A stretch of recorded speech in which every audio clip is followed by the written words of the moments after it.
E em sessão no Senado, o ministro da Fazenda, Fernando Haddad, defendeu uma investigação sobre as renúncias fiscais e falou sobre a proposta da nova reforma tributária do governo. Fernando Haddad afirmou que é preciso abrir a caixa preta das renúncias fiscais e discutir com a sociedade para onde estão indo os recursos públicos do Brasil. Segundo o ministro, a reforma tributária é necessária para aumentar a arrecadação e contribuir para a redução do déficit das contas públicas, sem prejudicar a prestação de serviços aos cidadãos. Para fazer justiça a determinação do próprio presidente da República, nós fomos exatamente na raiz do problema. Quer dizer, se é o caso de, em virtude do orçamento aprovado o ano passado, tomar medidas saneadoras para recuperar as finanças públicas, para onde olhar? Qual é a maneira correta de fazer o ajuste sem penalizar aqueles que dependem do SUS, da escola pública, da universidade pública, da segurança pública, da assistência social e assim sucessivamente. A maneira que nós escolhemos de fazer o ajuste foi abrindo a caixa preta das renúncias fiscais. O ministro afirmou que foi por isso que o governo priorizou a reforma tributária. Essa é uma demanda antiga de liberais e desenvolvimentistas. Todo economista sério que eu conheço tem um olhar voltado para a questão da eficiência, do descalabro que se tornou o sistema tributário brasileiro. Uma coxa de retalhos absolutamente ingovernável, uma litigiosidade sem fim, sobretudo no plano estadual, em que o ICMS se tornou um ponto de atenção gravíssimo na nossa economia, mas também no plano federal, como ficou claro a partir de algumas decisões do Poder Judiciário. O ministro da Fazenda participou de uma sessão de debates sobre juros, inflação e crescimento econômico requerida pelo presidente do Senado, Rodrigo Pacheco.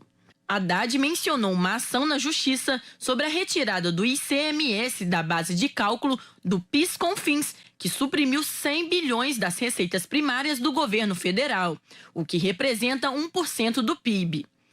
Outra decisão foi a revisão da vida toda de aposentadorias pagas pelo INSS, que podem impactar em mais de 360 milhões aos cofres federais. Nós não vamos resolver os problemas sociais e as necessidades imperiosas de investimento na nossa matriz produtiva, que está muito defasada, tanto do ponto de vista tecnológico, quanto do ponto de vista de infraestrutura.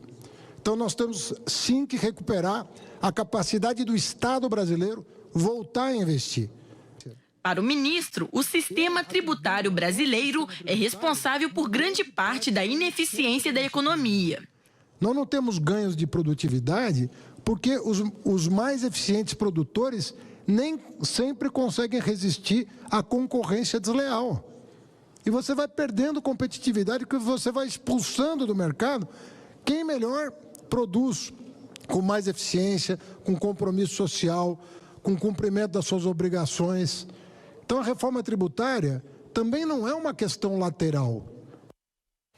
Olha, Pedro, muitas pessoas acabam comentando no nosso dia a dia de que as coisas não estão fáceis, de que muitas das vezes o dinheiro não rende ou estão muito endividadas. E é importante nosso telespectador entender que todo esse processo que estamos mostrando agora, tanto a fala do ministro Fernando Haddad, como também sobre o presidente do Banco Central, Campos Neto, interferem diretamente sobre todas essas questões, sobre o bolso dos brasileiros, sobre tudo isso que estamos passando. Campos Neto falou hoje também sobre essas ações do governo para tentar conter a dívida, a revisão da renúncia fiscal, mas também defendeu as decisões do Copom, que foram criticadas duramente pelo governo federal. Pedro. Pois é, Elias, é uma situação que a gente sempre gosta de destacar aqui na TV Diversa, né? Muitas vezes tende-se a pensar que a economia é um tema difícil, complexo, mas na verdade é algo que a gente pode simplificar e mostrar que impacta diretamente no dia a dia do cidadão comum, né? Nas compras de mês, no pagamento do aluguel, entre outras situações. Estamos falando aqui agora sobre situações econômicas, em especial da situação dos juros. O presidente do Banco Central, que é o banco que regula juros, né, a entidade aqui no país que determina alguns aspectos importantes da nossa economia, vem travando uma batalha com o governo federal em relação a alguns pontos da economia.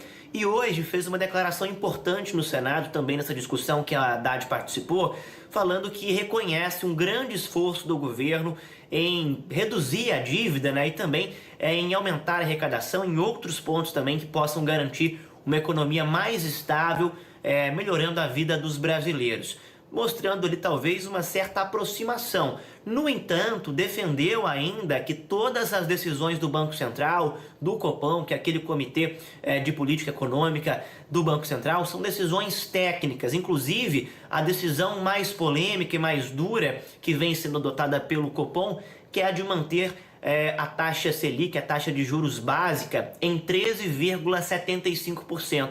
É uma das maiores taxas da nossa história e que, para o Banco Central, é importante para garantir uma inflação menor, ou seja, garantir uma inflação dentro da meta, fazendo com que os preços não oscilem tanto aqui no país. Por outro lado, Fernando Haddad e parte dos economistas defendem que, na verdade, é preciso diminuir os juros para que nós tenhamos uma aceleração da economia, com geração de empregos e outros quesitos. Essa queda de braço vem sendo travada. Hoje nós tivemos uma reunião importante no Senado com as falas do ministro Fernando Haddad, da ministra Simone Tebet e do próprio presidente do Banco Central.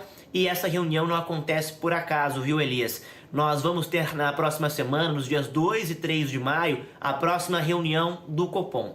A expectativa é de que o Conselho de Política Monetária mantenha esse valor de 13,75% da taxa básica de juros, o que, é claro, desagrada muito o governo, em especial o setor de economia. Tanto Haddad quanto Simone Tebet têm conversado muito com o Campos Neto, presidente do Banco Central, para tentar reverter essa história e que tenha uma redução dos juros. O principal movimento que nós tivemos nesses últimos meses foi o arcabouço fiscal, que foi entregue para votação dentro do Parlamento Brasileiro, mas que ainda não avançou dentro das comissões e também das votações que precisa passar. Ainda é só uma ideia, não está valendo, o que pode pesar muito dentro da decisão do Copom, que pode manter ou não na próxima semana essa taxa básica de juros. Nós vamos acompanhar com muita atenção essa próxima reunião na próxima semana, já que ela pode determinar muita coisa na geração de empregos, no desenvolvimento econômico e até mesmo no preço das mercadorias, dos juros de empréstimos aqui no país,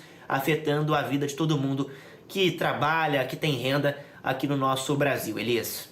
Pois é, Pedro, toda vez que as pessoas que ganham muito resolvem questões que geram impacto na vida de quem ganha pouco, infelizmente, essa balança fica descontrolada, não é verdade? A gente vai seguir acompanhando, nós sabemos que todos estes cálculos são cálculos importantes, são questões que geram realmente um certo tipo de prejuízo no bolso dos brasileiros, mas não se resolve a economia da noite para o dia. Vamos acompanhar, claro, todas essas movimentações.